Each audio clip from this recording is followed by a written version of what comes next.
Hey guys, how you going? It's Shannon from Full Circle Farm. I wanted to do a bit of a different video today and show you our veggie garden and what my awesome dad has done to improve the what was a jungle before he got here. I'm pretty full on with farming these days. I used to veggie garden a lot, but he's come and made it look more respectable. And I wanted to share some tips and tricks that you guys might be able to use in your veggie garden at home. So yeah, this is my dad, Marshall. Marshall, say hello to everyone. Hello. Yeah, you got your everyone. Yeah, you got your Full Circle Farm hat and shirt on. Yes, and shirt. All the proper attire. So show us through. This is the veggie garden. Yeah. Just quickly go through what you've got in each row, roughly. Well, some basil going to seed here. I've got leeks. Yep. Beetroot. Quite a lot of beetroot. There's coriander and some purple dragon carrots. Oh yeah, yep. Which are good. Here I've got some more carrots and shallots. So George just picked some beetroot for our beetroot feta and spinach pork sausages, didn't he? Yeah, 3 big ones there. So this he grows a lot of stuff for the ingredients for our sausages, which is awesome. And he picked some shallots there, which was great. Oh, the shallots too, yep. And this is a garden that I had potatoes there. Well, they're finished now. I had broccoli. Mm-hmm. I've got a chili plant up there that's been protected with the wire. But here's when I've done that, I then put manure from the farm, because there's some out of the trailer in different spots. Yep. I put that back on top of the soil, and that's working right now. You can see the worms are into that. Oh, there's a wormy right there. You're right there. Hello, buddy. Oh, 2. Yeah, there's plenty. They're having a great time there. And that will get dug into that section of garden, and I can replant another crop for summertime. Yep. Here I have my walking tracks, which are just...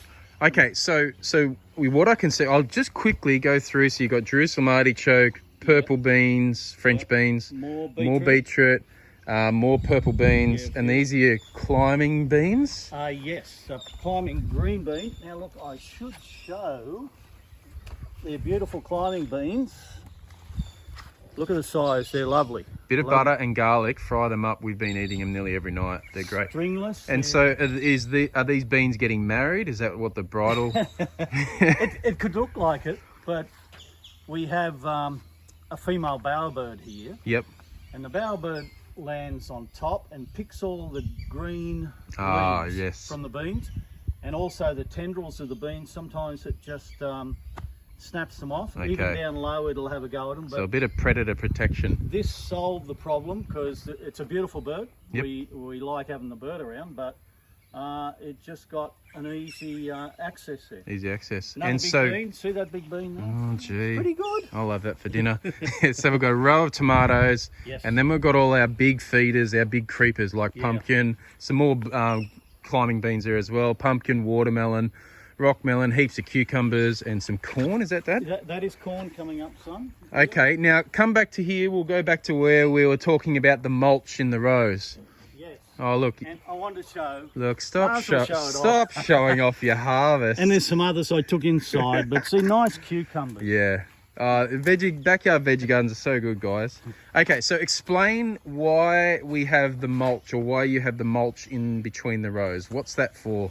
The mulch, for one, acts as a walkway, Mm-hmm. so you're not compacting the soil. And I've dug a trench so deep, and I've filled it with the mulch. And that's just from a tree service, you know, Yes. like we got a load dropped off to us, or you can find some on the side of the roads usually, or order some. So I have that either side of the garden bed, Mm-hmm. and in principle, and it does work, the worms are working from the soil, and they go and take the nutrients Mm-hmm. of the mulch, and it encourages the growth of fungi, good fungi for plants. Mm. So the worms are working all the time. They've got a food source.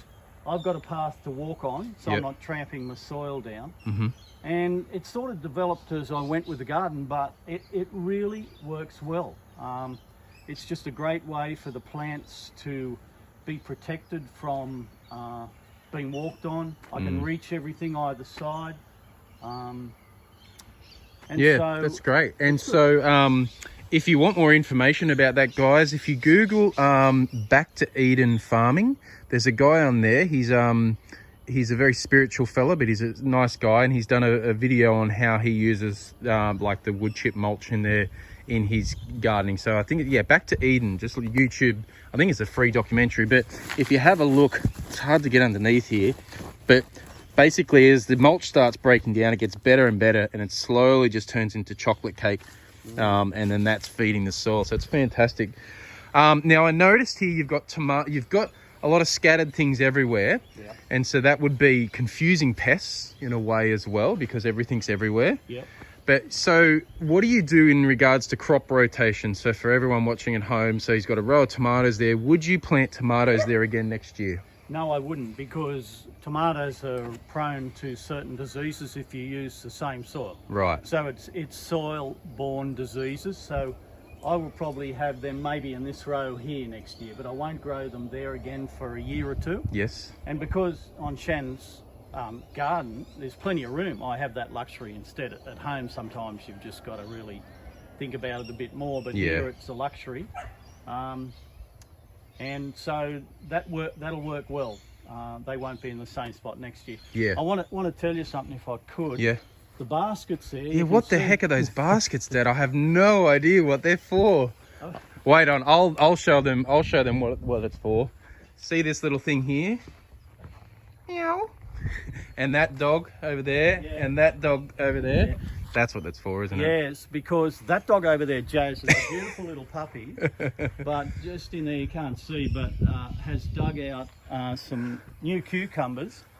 So they're freezer baskets, aren't they? So they're just that's protecting the young plants. until they get to a size where they've got a chance. Right, Here, okay. Because we choose not to have a fence, it just gives me a head start. If I didn't have them, I would have lost a lot more. I'm sure you would have. I mean, every gardener has disappointments, but you know, you get a few no matter what you do, but mostly it works out pretty good. And Now, for everyone as well, another little trick I've noticed with my dad's veggie gardening skills is you plant little bits of everything. Now, why do you do that? I do that, Shan, because I don't want a glut of everything. So I've got some beetroot, but here I've got 6 dwarf bean plants. And Yes. then later on I planted another 6. one. So I don't have... And you got those ones that are producing now, the climbing beans, and then they're due to come next. Yeah, more climbing beans. So, too. you know, when they start finishing up, we'll have another run of those. So successional planting, I think they call that's it. a different type of climber, so I can experiment with different ones to see how they perform, which is good. Yeah. I have a lot of fun. So I think that's about it. But we just wanted to share some tips and tricks. It's a beautiful garden. Dad's done, it literally turned this from a jungle up to our waist. He literally turned this into a beautiful garden. And it's just some basic principles that Dad's had for many, many years since he was a young fella as well, that I've learnt, haven't had time to manage this, and he's got the garden to such an incredible state. So I think there's some good things to remember there, guys. Successional planting, use mulch as a row, or even once the plant's grown up from young and nice and established, maybe move the mulch around that as well to put an arm or a protector on top of the soil. So use mulch, successional planting, crop rotation, so don't plant tomatoes in the same spot you planted them last year. And yeah, I think that's about it, isn't it? We've covered it all. And it suppresses weeds. It's easy to manage your weeds because of Yes, because of the mulch. Yes, Yeah, that's right. Hope that helps, guys. Use those tips and tricks in your veggie garden. If you've got a backyard, or even if you've got a veranda in a unit or an apartment, put a veggie garden in raised beds or whatever you can. Get some chooks for eggs, and let's get back to a more normal way of living. Catch ya.